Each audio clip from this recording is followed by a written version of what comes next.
Evening.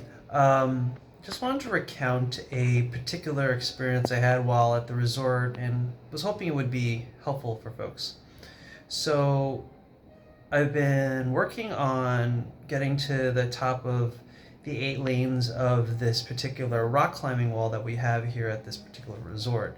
I haven't done climbing in a while, and so I'm trying to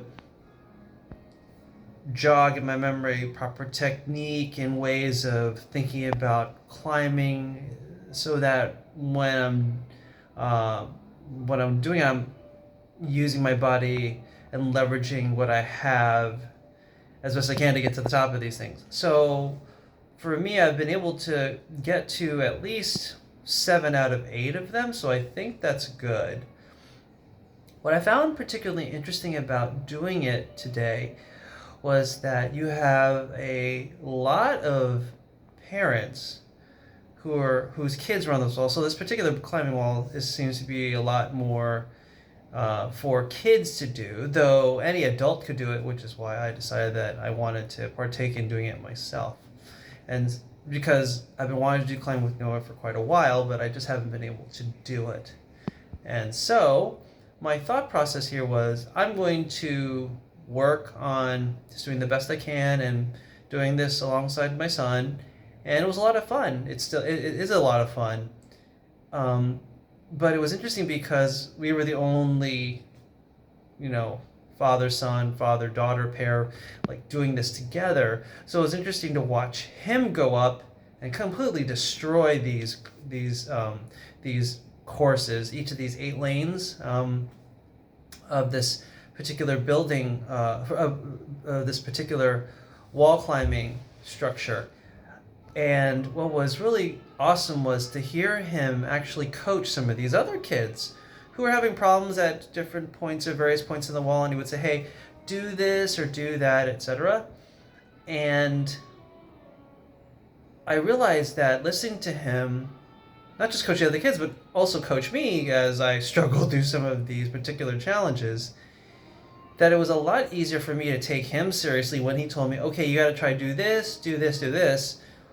Then you had a whole bunch of these other parents who were telling their kids to do this thing or that thing.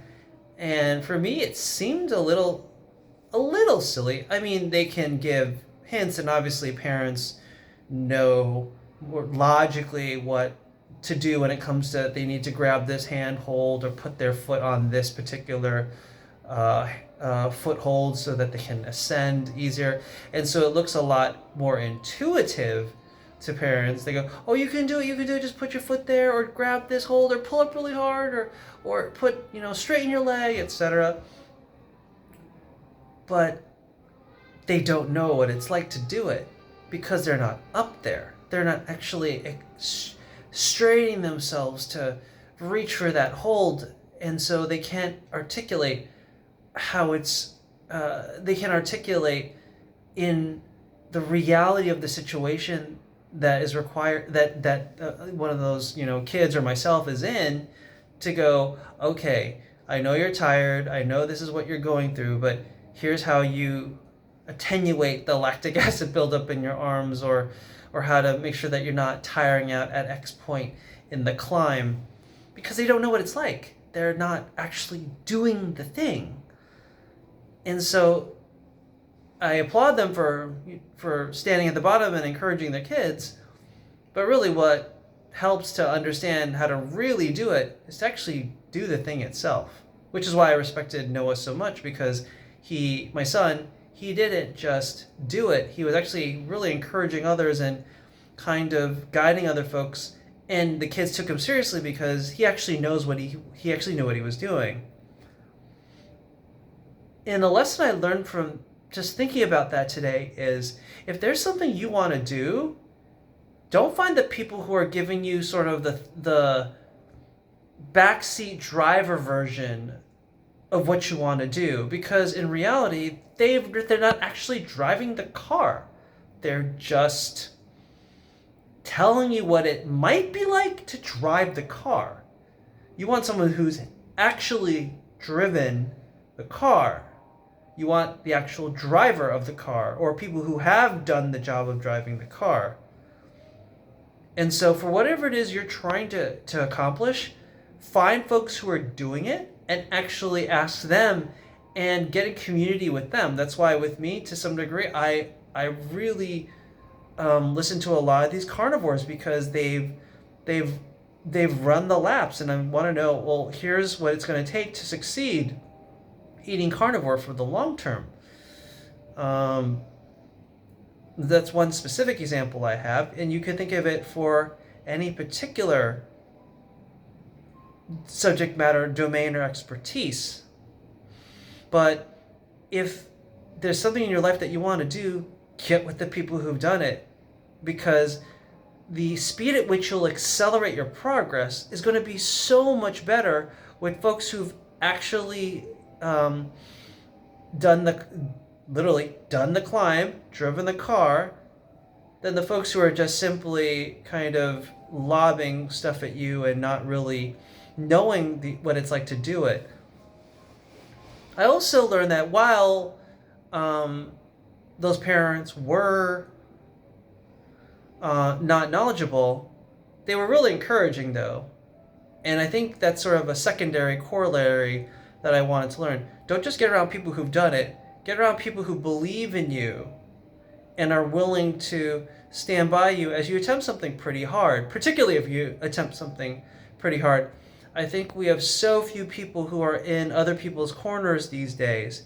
And so whomever you're around, make sure that they're the type of people who have a yes, you can attitude, even when things are challenging, versus, no, you can't.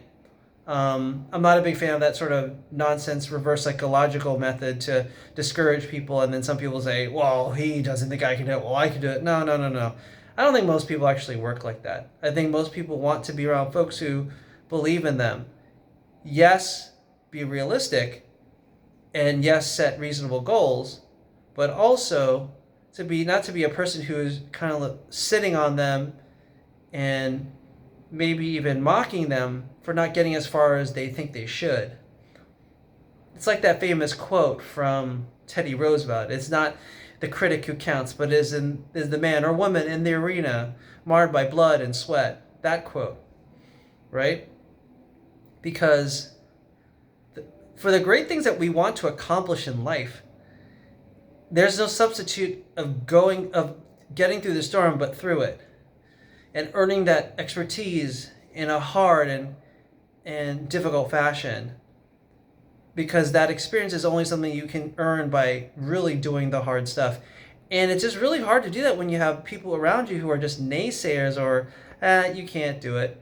And for some of you, that may be somebody who's relatively close in your life, who you're allowing to speak into your life in a way that is not edifying or giving you a sense of fuel to become the person that you were designed to be. And so for any of you who are surrounded by those folks, in as much as you can ditch them, find your tribe of folks who will support you and love you and help you on your way to your goals, particularly if they are people who really can support you and really give you a sense of, they can really give you a sense that you can do this thing and try to get the best of both worlds. If you can, try to, I guess what I'm saying is I think there are just so many times when it's just so easy to give up. But if you have somebody who's in your corner who believes in you and thinks you can really do it, and they're someone who's actually gone the road that you want to go, even better. Okay, that's just what I was thinking. Just some encouragement for you all who are trying to do really hard things in the new year, or maybe starting now, maybe on carnivore or some other lifestyle change that you really want to get better at. Do the best you can to find those people who are going to support you and help you take you to the next level. That'll do it for this day's thoughts. Again, this is year 47, and remember, change is possible. Keep at it. Cheers.